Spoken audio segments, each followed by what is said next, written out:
और ये समझ में आता है किस तरह से वो एक इमोशनल कार्ड कहीं ना कहीं खेलते हुए नजर आ रहे हैं। आपने देखा कि दिल्ली में लगातार कैंपेन चला इस बात का कि भाई अरविंद केजरीवाल को क्या हट जाना चाहिए या जेल से सरकार चलाना चाहिए। तो मतलब उन्होंने माइंड मेकअप कर रखा है कि मुझे जब तक मैं ऐसा कुछ नहीं करूँगा तो मैं शायद उतना लाइमलाइट में भी ना हूँ, उतना मेरे बारे में चर्चा भी ना हो। अगर मैं लगातार समन का कह सकते जवाब ठीक से नहीं दूंगा या पेश नहीं होऊंगा तो मीडिया ज़्यादा बात करेगी मेरे बारे में, और ईडी अगर मुझे पकड़ेगी तो कहीं ना कहीं जो आने वाले इलेक्शन की बात करें तो एक जो पॉलिटिकल बेनिफिट है वो, इसका मतलब ये थोड़ी कि इतनी अंधेर गर्दी हो गई कि आप पूरी तरह से देश के कानून और जो ईडी की संस्था है उनको भी आप कहीं ना कहीं सवाल पे खड़ा करते हो, जबकि आपने अगर कोई गुनाह नहीं किया तो जाने में मेरे ख्याल से प्रज्ञा जी कोई हर्ज की बात नहीं आएंगे। लेकिन देखा जाए तो एक नोटिस जारी हो गया, दूसरा नोटिस जारी हो गया, आज जवाब देना था, लेकिन अरविंद केजरीवाल ने इस तरीके से घुमा फिरा के अपना जवाब दिया कि अपना काम भी निकल जाए और ईडी अधिकारियों को जवाब भी मिल जाए। तो अब ईडी अधिकारी यहाँ पर थोड़े दिन तो शांत रहेंगे। आप देखिए फिर दोबारा से तीसरा नोटिस जारी किया जाएगा और तीसरा नोटिस का जवाब भी अरविंद केजरीवाल नहीं देते हैं तो गैर जमानती वारंट जारी किया जाएगा,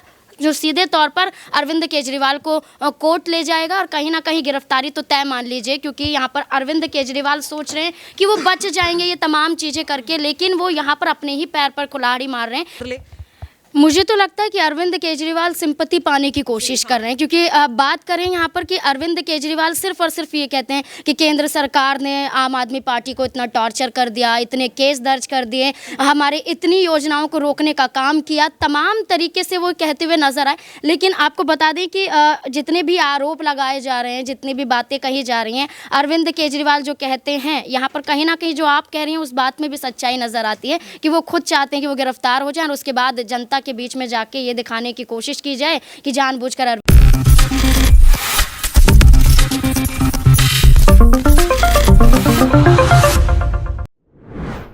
नमस्कार, नेक्स्ट 9 न्यूज देख रही है आप और मैं हूं आपके साथ प्रज्ञा सिंह। स्वागत है आप सभी का मेरे खास प्रोग्राम सियासी पंचनामा में। क्या अरविंद केजरीवाल को अब ईडी गिरफ्तार करने वाली है? क्योंकि दूसरा समन जो ईडी ने अरविंद केजरीवाल को भेजा था उस समन को भी पूरी तरह से नजरअंदाज करते हुए अरविंद केजरीवाल नजर आ रहे हैं। बता दें कि पहला समन 30 अक्टूबर को भेजा था और अरविंद केजरीवाल को आदेश दिया था कि 2 नवंबर को ईडी के दफ्तर पेश होना है, और तब भी देखा गया कि अरविंद केजरीवाल ईडी के समन से ज्यादा तवज्जो देते हुए 5 राज्यों के विधानसभा चुनाव को नजर आए और अब भी एक बड़ा बहाना देकर वो फिर से ईडी के समन को पूरी तरह से नजरअंदाज कर रहे हैं। ऐसे में सवाल यह है कि क्या अरविंद केजरीवाल खुद ईडी को चुनौती देते हुए नजर आ रहे हैं, और अगर ईडी गिरफ्तार कर लेती है अरविंद केजरीवाल को तो अब ऐसे में आम आदमी पार्टी का अगला कदम क्या रहेगा?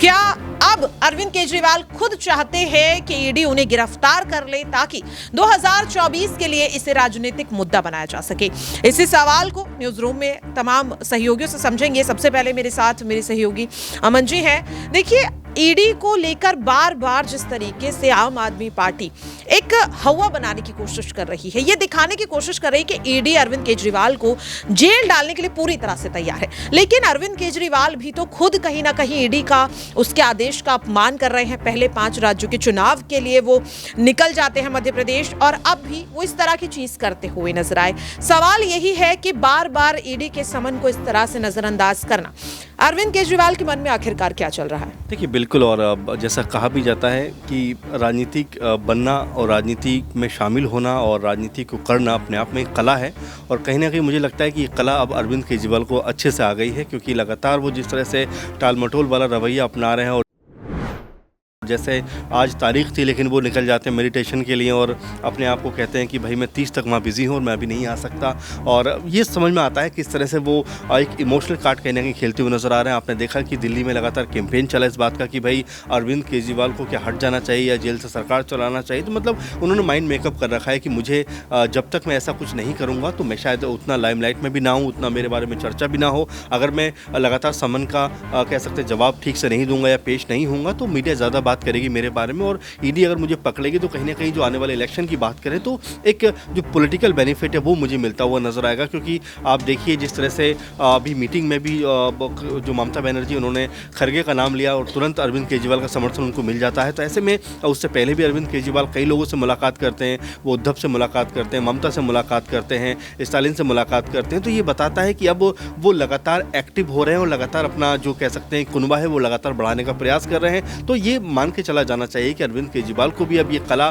कहीं ना कहीं उनके अंदर डेवलप हो गई है कि वो कैसे पॉलिटिकल चीज़ों को अपने लिए कैश कर सकते हैं। और यही वजह है कि बारंबार वो इस तरह के समन को नज़रअंदाज कर रहे हैं। हो सकता है कि वो अपना जो है कह सकते हैं गिरफ्तारी करवाना चाहते हैं और ईडी के ज़रिए एक ऐसा माहौल बनाना चाहते हो कि देखिए ईडी ने एक बार फिर से एक चुने हुए मुख्यमंत्री को जेल के अंदर रख दिया है और ये इमोशनल कार्ड खेलकर कहीं ना कहीं अपनी पार्टी को एक बार फिर से वो दिल्ली में जो लगातार कह भी रहे हैं कि भाई हम 4 से 5 सीटों पर चुनाव लड़ेंगे, जीतेंगे भी, तो उसके लिए अभी से माहौल बनाने का प्रयास कर रहे हैं। और देखिए ईडी के ज़रिए जिस तरह की राजनीति चमकाने का प्रयास है, चाहे मनीष सिसोदिया हो, संजय सिंह हो या फिर अब अरविंद केजरीवाल हो, लगातार देखने को मिल रहा है। और ऐसे में केजरीवाल भी जानते हैं कि जब तक ये कार्ड खेलेंगे नहीं उनको कोई बहुत फ़ायदा मिलेगा नहीं। अच्छा, यहाँ पर एक सवाल और लेना चाहूंगी। साल 2022 में जब देखा गया था नेशनल हेराल्ड केस, गांधी परिवार पूरी तरीके से फंस गया था। ईडी ने ऐसा ही समन सोनिया गांधी और राहुल गांधी को भेजा था और उस दौरान देखा गया कि राहुल गांधी देश में नहीं थे, वो विदेश गए हुए थे, लेकिन फिर भी ईडी के समन का पालन करते हुए वो विदेश से आते हैं और ईडी के दफ्तर पहुंचते हैं।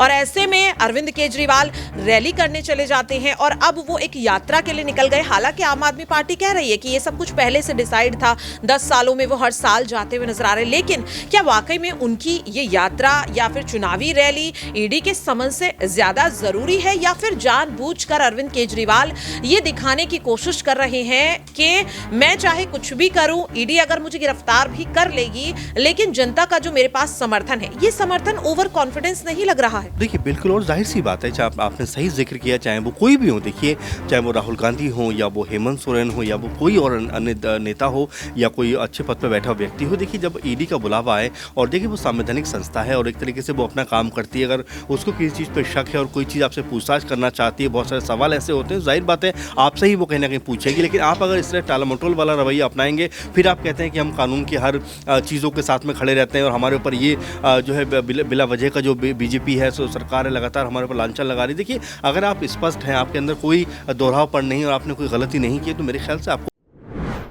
जाने में कोई हर्ज भी नहीं है। और ऐसे में अगर हम देखें, चाहे इतिहास अगर खंगालें, तो बड़े बड़े नेताओं को जेल हुई है, बड़े बड़े नेता जो हैं पेश हुए हैं, लेकिन पेश होने का मतलब ये नहीं होता है कि आप गुनहगार हो गए। देखिए आरोपी होने में और अपराधी होने में फ़र्क होता है, लेकिन मुझे लगता है केजरीवाल ने मान लिया है कि मैं अपराधी हूँ और वो जो विक्टिम कार्ड है वो कहीं ना कहीं खेलते हुए नजर आ रहे हैं। और ये एक तरीके से ईडी हो चाहे और भी संस्थाओं, उनका सम्मान किया जाना चाहिए कि अगर बुलावा आया है तो जाहिर बात है अगर आपने कोई गलती नहीं की है तो कोई बिना वजह आपको सज़ा नहीं दे सकता। और लगातार उसके ऊपर इन्वेस्टिगेशन होता है, जाँच एजेंसियाँ लगातार काम करती हैं, अदालतें हैं। इसका मतलब ये थोड़ी कि इतनी अंधेरगर्दी हो गई कि आप पूरी तरह से देश के कानून और जो ईडी की संस्था है उनको भी आप कहीं ना कहीं सवाल पे खड़ा करते हो, जबकि आपने अगर कोई गुनाह नहीं किया तो जाने में मेरे ख्याल से प्रगति कोई हर्ज की बात नहीं है। बिल्कुल, देखिए, और अब ऐसे में 2 समन को पूरी तरह से जिस तरीके से अरविंद केजरीवाल ने नजरअंदाज कर दिया है, ऐसे में ईडी क्या अब उन्हें गिरफ्तार करती हुई नजर आएगी, क्योंकि अधिकार पूरी तरह से ईडी के पास है। यहाँ पर मेरे साथ मेरी सहयोगी नाजमीन है, नाजमीन से इस चीज को समझेंगे। नाजमीन, अगर बात करें यहाँ पर अरविंद केजरीवाल की, दूसरा समन भी वो इस तरीके से पूरी तरह से नजरअंदाज करते हुए चले गए हैं, क्या अब ईडी उन्हें गिरफ्तार करने वाली है, कर सकती है? और अगर अरविंद केजरीवाल गिरफ्तार होते हैं तो ऐसे में आम आदमी पार्टी का क्या रुख रहेगा? जी बिल्कुल, यहाँ पर आपको बता दें कि पहला नोटिस जब जारी हुआ था तभी से यहाँ पर नियम सामने आने लगे थे कि क्या कुछ होगा अगर ईडी अधिकारियों के समन का जवाब अरविंद केजरीवाल देते हुए नज़र नहीं आते हैं। तो पहले जवाब में अरविंद केजरीवाल ने जो बातें कहीं ना कहीं दूसरे समन के जवाब में भी वो वही बातें कहते हुए नज़र आ रही कि राजनीतिक प्रेरित है, जानबूझकर किया जा रहा है, मेरे पास छुपाने के लिए क्या कुछ है, जो यहाँ पर वो छानबीन करते हुए नज़र आएंगे। लेकिन देखा जाए तो एक नोटिस जारी हो गया, दूसरा नोटिस जारी हो गया, आज जवाब देना था, लेकिन अरविंद केजरीवाल ने इस तरीके से घुमा फिरा के अपना जवाब दिया कि अपना काम भी निकल जाए और ईडी अधिकारियों को जवाब भी मिल जाए। तो अब ईडी अधिकारी यहाँ पर थोड़े दिन तो शांत रहेंगे। आप देखिए फिर दोबारा से तीसरा नोटिस जारी किया जाएगा और तीसरा नोटिस का जवाब भी अरविंद केजरीवाल नहीं देते हैं तो गैर जमानती वारंट जारी किया जाएगा। जो सीधे तौर पर अरविंद केजरीवाल को कोर्ट ले जाएगा और कहीं ना कहीं गिरफ्तारी तो तय मान लीजिए, क्योंकि यहाँ पर अरविंद केजरीवाल सोच रहे हैं कि वो बच जाएंगे ये तमाम चीज़ें करके, लेकिन वो यहाँ पर अपने ही पैर पर कुल्हाड़ी मार रहे हैं कि जितनी देर वो इस समय लगाएंगे यहाँ पर कि चलिए विपश्यना के लिए चले गए हैं, लेकिन उससे ज़्यादा ज़रूरी जवाब देना था। अगर वो जवाब दे देते, अगर वो वाकई अपने आप को मानते हैं कि निर्दोष हैं, ईमानदार हैं, पार्टी एक अच्छे रास्ते पे चलती है, तो जवाब दे देते तो दूध का दूध पानी का पानी हो जाता। लेकिन पूछना चाहूंगी, क्या ऐसा नहीं लग रहा है कि अरविंद केजरीवाल खुद चाहते हैं कि ईडी उन्हें गिरफ्तार कर ले? क्योंकि जिस तरीके से देखा गया कि एक अभियान चलाया गया था कि अरविंद केजरीवाल अगर गिरफ्तार होते हैं तो जेल से सरकार चलानी चाहिए या नहीं चलानी चाहिए, तो जब से संजय सिंह गिरफ्तार हुए तब से ऐसा नहीं लग रहा है कि आम आदमी पार्टी दिल्ली की जनता के बीच पहले से यह माहौल बना रही है कि अरविंद केजरीवाल को ईडी जानबूझकर गिरफ्तार करना चाहती है, लेकिन जब आप खुद ईडी के समन की अवहेलना करेंगे तो ऐसे में तो ईडी को मजबूरन ही गिरफ्तार करना पड़ेगा। तो क्या अरविंद केजरीवाल खुद चाहते हैं कि ईडी उन्हें गिरफ्तार कर ले?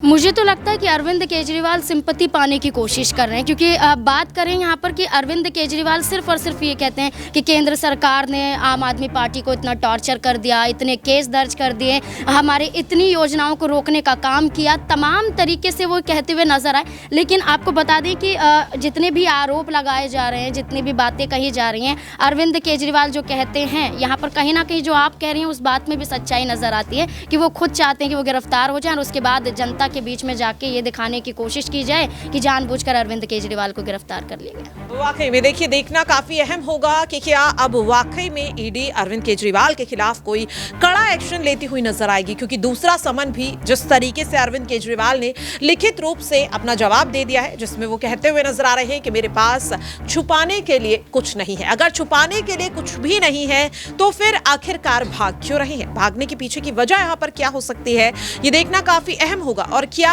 अब वाकई में ईडी अरविंद केजरीवाल को गिरफ्तार करती हुई नजर आएगी? दूसरे समन को जिस तरीके से वो नजरअंदाज करके फिर से जाते हुए नजर आए, देखना काफी अहम होगा। लेकिन फिलहाल के लिए मेरे खास प्रोग्राम सियासी पंचनामा में आज के लिए इतना ही। बाकी की तमाम अपडेट्स के लिए आप देखते रहिए नेक्स्ट 9 न्यूज।